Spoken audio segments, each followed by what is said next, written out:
Assalamualaikum warahmatullahi wabarakatuh. Selamat siang. Apa kabar semuanya? Semoga semuanya baik-baik aja ya di masa pandemi ini. Ayo kita jaga kesehatan semuanya supaya kita tetap fit dan bisa jagain anak kita dengan baik ya. Oke, hari ini sesuai dengan judulnya, aku akan bahas tentang persiapan menyusui. Nah, kenapa sih ini penting dan sebenarnya kapan sih kita perlu mempersiapkan menyusui? Nah, semuanya akan kita bahas di video kali ini. Jadi sebelum kita mulai videonya, jangan lupa like videonya dan share ke semua teman-teman supaya semuanya tahu bahwa sekarang kita bisa lihat edukasi menyusui itu di mana aja dan kapan aja ya. Oke, kita mulai dari yang pertama. Sebelum kita bahas yang pertama nih, aku mau share sedikit dulu. Jadi, kenapa sih persiapan menyusui itu penting? Selama ini, aku sering banget ketemu dengan ibu-ibu atau calon ibu yang nanya sama aku harus ngapain aja sih supaya nanti pas menyusui itu bisa lancar gitu. Atau ada juga yang setelah melahirkan ternyata menghadapi beberapa problem ketika menyusui dan nanya, kok bisa kayak gini sih? Kenapa anakku tidur terus? Kenapa anakku setiap disusuin itu malah susah banget dibanguninnya, dan pas disusuin tuh nggak mau yang langsung nyot dan lain-lain, dan banyak banget hal-hal yang jadi pertanyaan bagi new mom, dan tentunya hal itu bisa jadi kebingungan sendiri buat ibu, apalagi kalau ibu tersebut nggak dapet support system ya. Nah, jadi di sini aku mau bahas apa aja sih yang penting yang perlu dipersiapin buat persiapan menyusuinya. Oke, kita langsung aja ya. Yang pertama,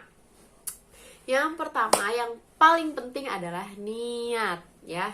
Segala sesuatu itu harus diawali dengan niat. Kalau misalnya kita udah punya niat yang baik nih buat proses menyusui ke depannya, insya Allah semuanya itu akan dilancarkan. Dengan apapun yang kita planning itu bisa dilancarin loh ibu-ibu. Tetap balik lagi, semuanya itu tergantung dari niat kitanya seperti apa ya.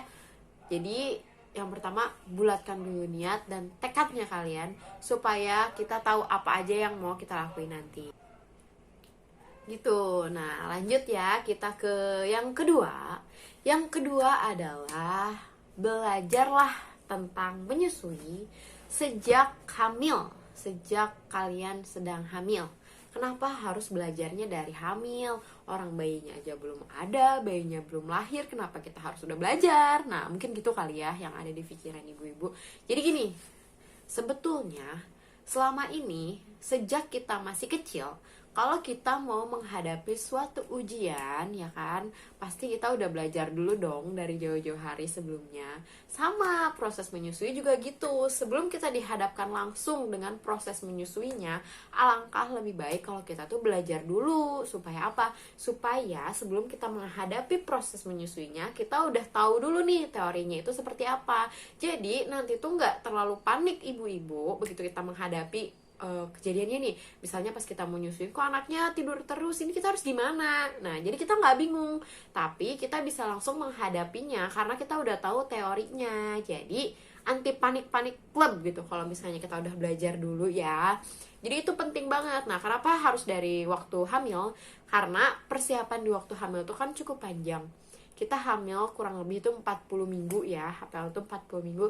Jadi selama 40 minggu itu bisa banget kita manfaatin buat belajar tentang proses menyusui. Kenapa lama banget belajarnya? Ya kan gak cuma itu pasti yang dipelajarin kan. Pasti di awal-awal kehamilan kalian pasti penasaran dulu tuh setiap harinya perkembangan janin kalian tuh seperti apa. Tapi jangan cuma fokus terhadap hal yang sedang kalian hadapi. Coba belajar juga untuk apa kedepannya seperti apa, termasuk dengan proses menyusui, supaya nanti ketika bayinya udah lahir itu nggak panik dan bisa menghadapi dengan baik dan benar. Seperti itu ya.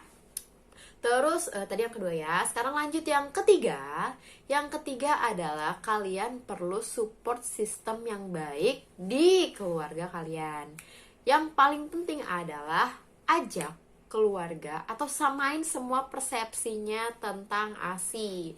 Jadi semuanya harus ikut serta belajar tentang ASI dan menyusui. Supaya apa? Supaya ibu mendapat dukungan penuh, terutama dari lini terdepan nih, garda terdepan, yaitu suami.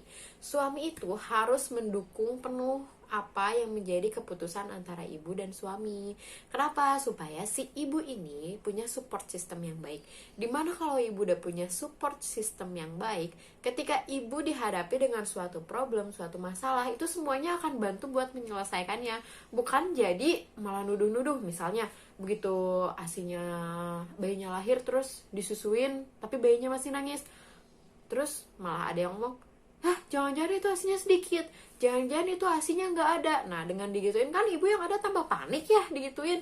Kalau misalnya support systemnya udah baik, nanti yang akan kejadian adalah si support system ini membantu, mendukung, ayo nggak apa-apa, cobain aja, susuin terus, supaya ibu bisa tetap nyusuin anaknya, dan ibu juga terhindar dari yang namanya baby blues dan lain-lain. Nah, karena salah satu faktor terjadinya baby blues atau postpartum depression itu kebanyakan adalah tidak adanya support system dari lingkungan terdekat atau dari circle terdekat.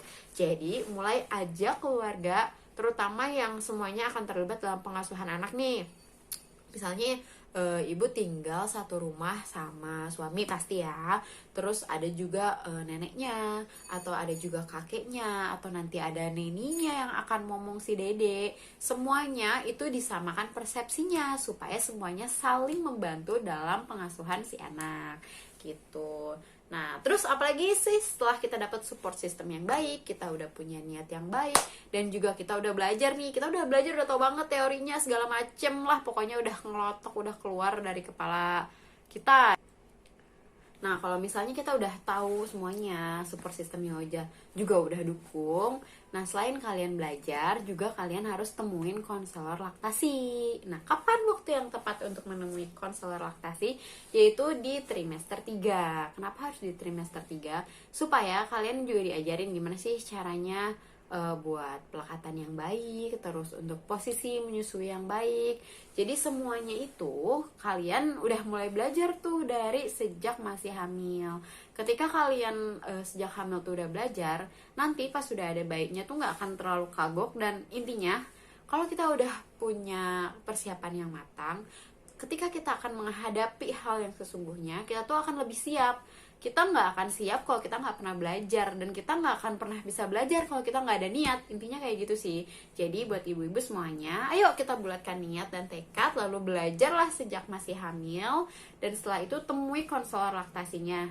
Dan jangan lupa ajak semua anggota keluarganya yang akan ikut terlibat dalam proses pengasuhan si bayi gitu. Terus yang kelima, tadi kan udah sampai yang keempat ya.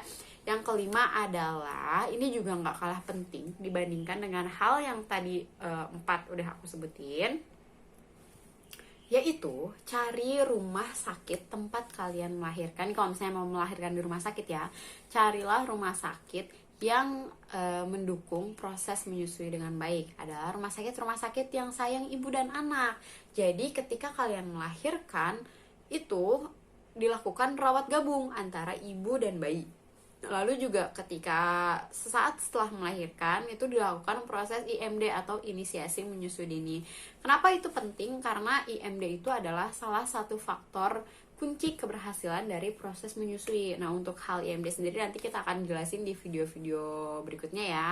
Itu akan aku bahas sendiri untuk proses IMD. Dan yang kedua, rawat gabung itu juga akan meningkatkan keberhasilan ibu dalam proses menyusui. Karena ketika kita baru melahirkan, kita kan produksi ASINya ini belum tahu nih seberapa banyak. Dan ada beberapa ibu yang saat setelah melahirkan itu ASINya nggak langsung keluar. Nah, kalau kita dirawat gabung dengan bayi kan selalu ada dengan kita nih. Jadi si ibu ini nggak akan ngerasa khawatir. Setiap hari bisa, setiap waktu, bukan setiap hari ya, emangnya lama di rumah sakit, enggak ada. Jadi setiap waktu ibu bisa terus bersama bayinya dan belajar menyusui bersama. Ibunya belajar menyusui, anaknya belajar menyusu. Karena dirawat gabung, jadi proses itu bisa dilakukan terus-menerus sesuai dengan kebutuhan ibu dan juga kebutuhan bayinya.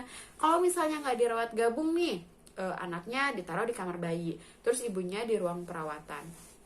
Waktu ibunya mau belajar menyusui, lah bayinya juga nggak ada gitu kan di kamar perawatan. Terus yang kedua, kalau misalnya kita dirawat gabung nih sama anak, deketan sama anak, otomatis si ibu itu akan merasa aman dan nyaman karena dia nggak khawatir bayinya itu nangis atau enggak, bayinya itu lagi sama siapa, atau bayinya itu seperti apa, gimana gitu, lagi ngapain, kan ibunya nggak khawatir karena selalu berada di samping anaknya. Jadi untuk proses menyusui dan proses belajar menyusui antara ibu dan bayinya itu akan berjalan lancar ketika sang ibu dan anak itu melakukan perawatan gabung gitu. Jadi nggak salah dan nggak ada salahnya kalau misalnya dari sejak awal kehamilan ibu-ibu semuanya itu udah cari rumah sakit yang mendukung proses menyusui dengan baik, sehingga apa yang menjadi harapan ibu-ibu semuanya dalam proses menyusui itu bisa terjalan dengan lancar, berjalan dengan baik, sehingga harapan kita untuk bisa menyusui dengan baik itu dapat terlaksana gitu. Nah, jadi itu kurang lebih adalah 5 tips yang perlu diperhatiin sama ibu dalam persiapan menyusui, supaya apa? Harapannya kan kita pengen memberikan yang terbaik ya, dimana ASI merupakan makanan yang terbaik untuk anak-anak kita. Jadi baiknya dipersiapkan dari sejak awal kehamilan sampai nanti kita melahirkan gitu. Oke, sekian untuk video kali ini. Untuk kedepannya tentu pasti akan banyak lagi video-video yang akan aku share supaya bisa mengedukasi semuanya, baik itu tentang ASI, menyusui, dan lain-lain lah. Pokoknya sesuai dengan apa yang aku suka ya. Makasih semuanya udah nonton video ini. Bye!